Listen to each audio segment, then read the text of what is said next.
Bye bye, chers sur le 2.0. Bonjour mes très chers amis.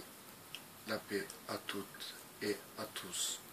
Je vous envoie en espérant que vous passez une bonne journée. Algérie, les Algériens, les anciens se battaient pour la résistance, pour défendre nos pays, pour garder notre pays, pour pas qu'on soit envahi par tout le monde, pour pas qu'on puisse nous piquer notre pays. Voilà la valeur comme ils sont morts nos anciens, avec une fierté, une puissance. Mais regardez la jeune maintenant, comment ils sont perdus, ils sont pervertis dans le haram. Maintenant ça meurt pour des concerts, ça meurt pour de l'khara, et ça se dit algérien.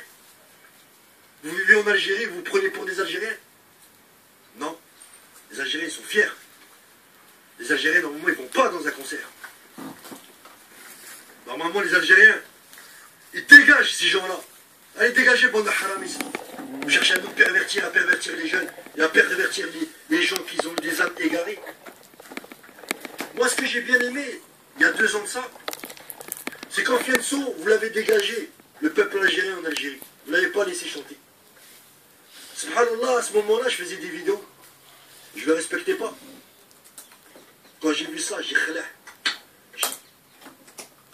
Bonjour à toutes et à tous mes amis. Donc, j'ai appris hier ces morts dans un concert de rap. Et bien sûr, l'habitude du 2.0, nous sommes obligés de revenir un peu sur l'histoire. Sur l'histoire de cette ancienne colonie française et ces jeunes qui sont complètement largués entre l'Amérique, entre l'Arabie Saoudite. Ils sont dans un mélange plus que douteux et, ma foi, on les voit aussi ici à Paris, hein, les types PNL avec les défrisages, et avec des lissages, avec des vêtements trop petits, se ridiculiser et bien sûr faire la promotion de tels artistes. Alors, c'est compliqué car la jeunesse algérienne et moins de 20 ans représente un chiffre vraiment un chiffre exceptionnel. Une jeunesse qui est malheureusement touchée par le chômage, qui est touchée par la misère, et qui, ma foi, se projette de l'autre côté de la Méditerranée et se projette à travers des artistes comme ceux-là, dont je ne citerai pas les noms, mais vous voyez un peu de quel genre d'artistes. Des artistes qui ne représentent rien à part eux-mêmes et faire de l'oseille, et ma foi, de plus, pour insister, c'est vraiment très très médiocre. Donc ils importent, si vous voulez, sur le continent africain de la médiocrité, mes amis. Vraiment de la médiocrité. Et quand j'ai commencé cette vidéo, je vous ai dit, on va parler d'histoire. Oui. Car tout ce programme est encore un programme du type francophonie. Vous voyez? Voilà comment aussi les colons français ont aussi gardé leur colonie à travers la culture. Et là, en l'occurrence, le rap est aussi, ma foi, un miroir de l'Occident. Un miroir du rêve que certains veulent atteindre. Venir en Europe. Venir en Europe pour faire quoi? Venir en Europe pour vivre dans des foyers d'hébergement, pour vivre dans des chambres d'hôtel, pour galérer, pour vendre des cigarettes, pour vendre des tickets de métro, pour voir que votre rêve, pour voir que leur rêve est, ma foi, tombé à l'eau eh bien, ils finissent par prendre des médicaments et on les voit dans les transports, on le voit à Paris, dans les quartiers que je fréquente malheureusement. J'ai déjà fait une vidéo sur ces jeunes qui sont vraiment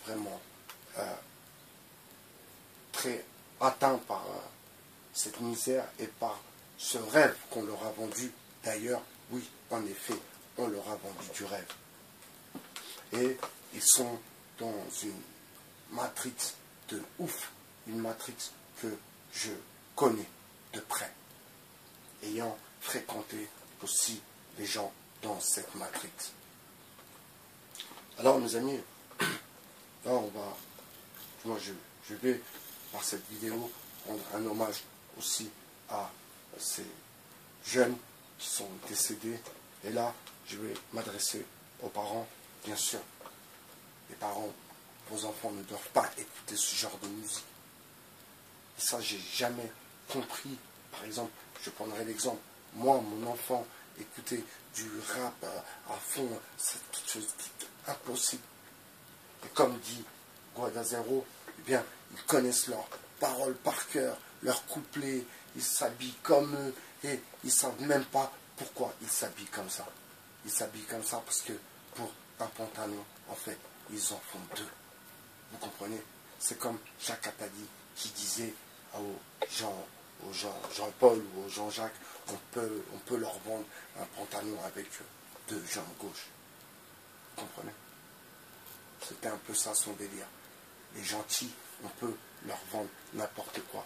Eh bien, ma foi, la consommation, les boîtes de production, le milieu de la musique, le milieu des vêtements, de la mode, bien sûr, est lié.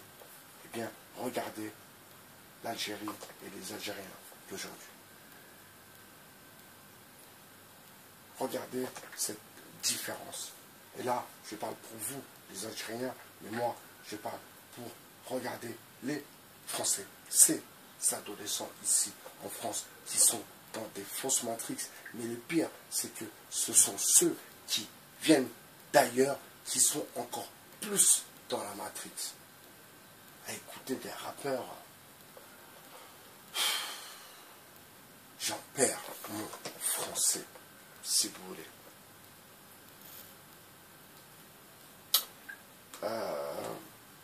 Voilà, c'est triste nouvelle. Et n'oubliez pas cette histoire de francophonie et cette manière de tenir, d'avoir une main toujours sur ces colonies.